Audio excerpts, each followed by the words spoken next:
Hey everyone, and welcome to the channel. In today's tutorial, I'm going to show you how to create a metal texture using paint. Start off with a base coat or two of black paint on whatever you're wanting to look like metal. I usually use a gloss spray paint as it helps make it look more metallic. However, you can just use normal black paint as well. For the metal color, I used a mix of these acrylic paints. Now, you don't have to use these exact brands, but I would recommend at least getting one of these in metallic.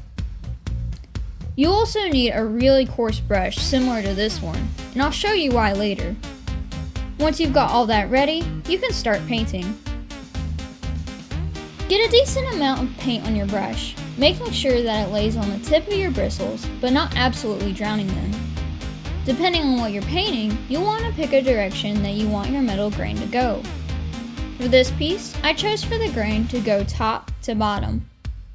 Make sure that all of your brush strokes will go in the same direction, and don't feel as if you have to blend them all into oblivion. As I'll show you later, you want the strokes to be somewhat visible, which is why we're using this kind of brush.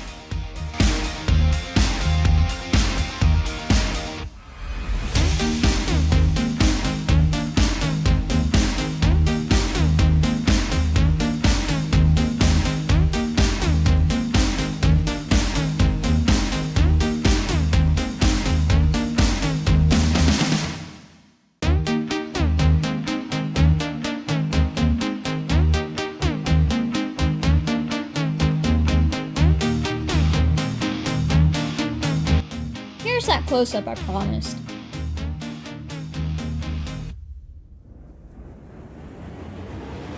I do blend it together a little bit so that the paint isn't clumped up, but you can still see the stroke lines. And again, all of my strokes are going in the same direction.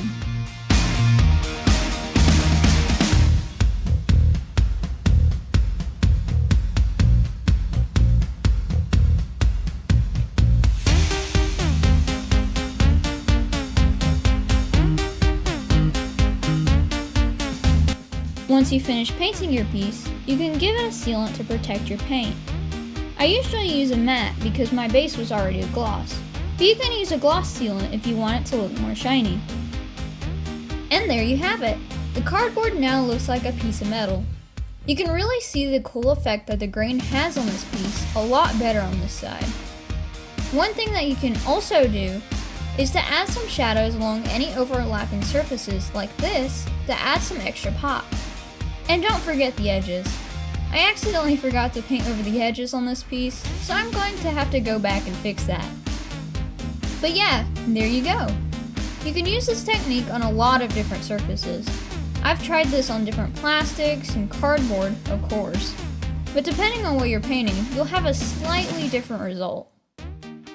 Thank you all so much for watching this video. I hope this helps you with your future projects. If you like this, please hit the like and subscribe buttons down below to see more. Again, thank you so much and see you next video.